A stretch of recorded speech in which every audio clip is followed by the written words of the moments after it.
Centuries of tradition could be broken, as a source reveals. Prince George will not be expected to serve in the military before he takes the throne.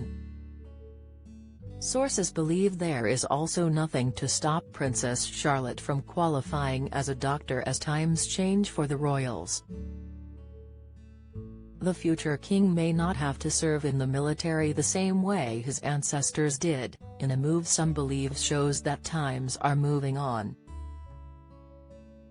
This means Prince George may not follow in the footsteps of his dad, Prince William, who trained at the Royal Military Academy at Sandhurst and served in the armed forces for more than 7 years. Queen Elizabeth II was famously the first female member of the royal family to serve on active duty.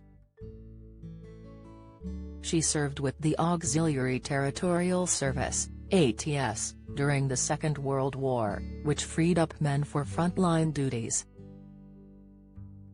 Don't miss. Royal fans surprised by Prince George's height as Wales's snapped-in RAF visit. Latest, George's uncle, grandfather and great-grandfather also served with the military, honoring the standards set for centuries. A change in this tradition would be significant for the royal family, as the monarch is Commander-in-Chief of the Army, Navy, and Air Force. Writing in the Daily Mail, historian Dominic Sandbrook said, "The tradition of royals joining the armed forces, even for brief periods, lends crucial legitimacy to the monarchy. Military service is the last tradition that takes royal youngsters outside their sheltered lives of impossible privilege. Times change, and institutions change with them. Who can blame him if he would rather pursue a different vocation?" A long-term friend of Prince William expressed their views ahead of Prince George's 10th birthday on Saturday and said, "In theory, there is nothing to stop George from pursuing a career as an astronaut, for example, if that's what he wants, and then becoming king later. The rules are different now. He wouldn't necessarily have to follow the old formula of going into the military and then royal life."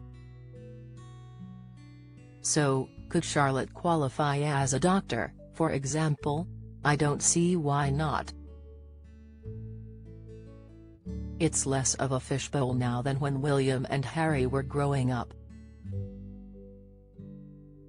The young prince is said to be encouraged to follow his passions, with a source close to the royal household saying Kate and William consciously set out to achieve a sense of normality for their children. Don't miss. Princess Charlotte and Prince Louis are confident away from their parents. Latest, he is also the first heir to the throne in generations who has not been sent away to boarding school for his primary education. Many hope the future king will still hold some connection to the military by sticking to traditions. Historian Hugo Vickers said, "This is significant because it shows that times are moving on. I'm all for people keeping up with the times providing they don't throw tradition out of the window." Maybe the military won't prove to be the best course for Prince George, although I would hope that he might do something like the Duke of Edinburgh Gold Award instead, which is non-competitive. For King Charles, his naval service in the 1970s was very helpful. It showed the country that he was gainfully employed, and it was a role where he would not be using his title for commercial gain.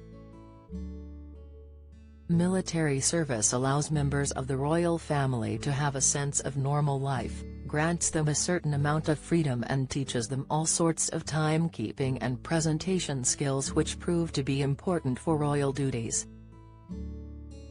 What clearly doesn't work are those cases where members of the royal family go into commercial ventures. That always goes wrong. Prince George was in attendance at the world's largest military air show, the Royal International Air Tattoo Show in Gloucestershire on Friday. He got a taster for military work as he raised the ramp on a C-17 transporter aircraft and got to sit in the cockpit. In an ITV documentary, Her late Majesty was said to very clear about her expectations for her sons to be involved in the military.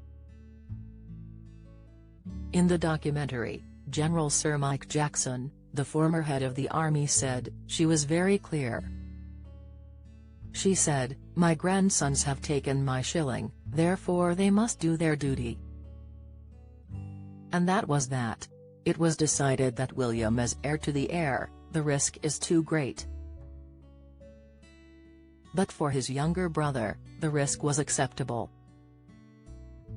King Charles, then the Prince of Wales, also did his time as he served in both the Royal Navy and Royal Air Force between 1971 and 1976.